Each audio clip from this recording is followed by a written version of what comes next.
সালাম আলাইকুম। দেশ ও প্রবাস থেকে যে যেখান থেকে ভিডিওটি দেখছেন সবাইকে জানাই সাদর সম্ভাষণ। বন্ধুরা, ৭১ জন যাত্রী তারা উঠেছিল চট্টগ্রাম বিমানবন্দর থেকে। তাদের ভাগ্যে কি লেখা ছিল?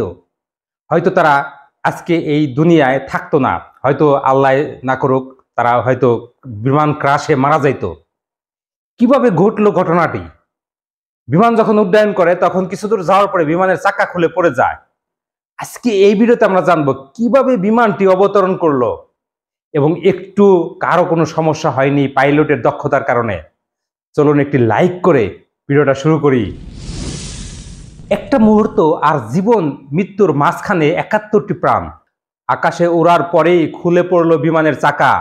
পিছনে কক্সবাজারের, সামনে ঢাকা রানওয়ে, আর মাঝখানে আতঙ্কে জমে যাওয়া যাত্রীদের নিঃশ্বাস।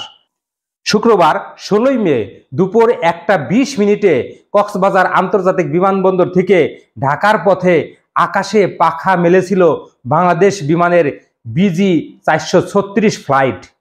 বোর্ডে ছিল শিশুসহ ৭১ জন যাত্রী, কিন্তু তারা জানতো না এ যাত্রা শুধুই এক স্থান থেকে অন্য স্থানে যাওয়ার নয়, এটা হতে পারে তাদের জীবনের সবচেয়ে ভয়ঙ্কর ও স্মরণীয় মুহূর্ত।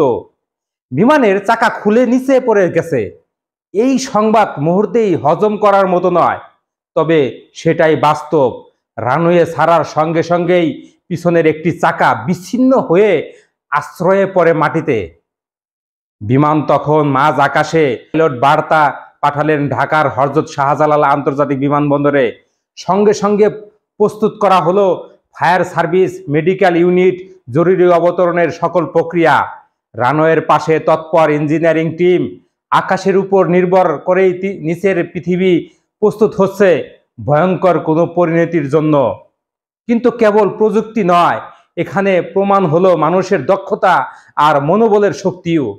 বিমানের ককপিটে থাকা পাইলট অসম্ভবকে সম্ভব করে তুললেন।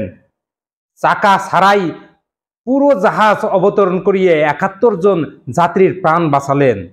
ফ্লাইট সেফটি বিভাগ বলেছে, হ্যাঁ, এমন ল্যান্ডিং সম্ভব, কিন্তু সেটা অলৌকিক আর চূড়ান্ত দক্ষতা ছাড়া অসম্ভব।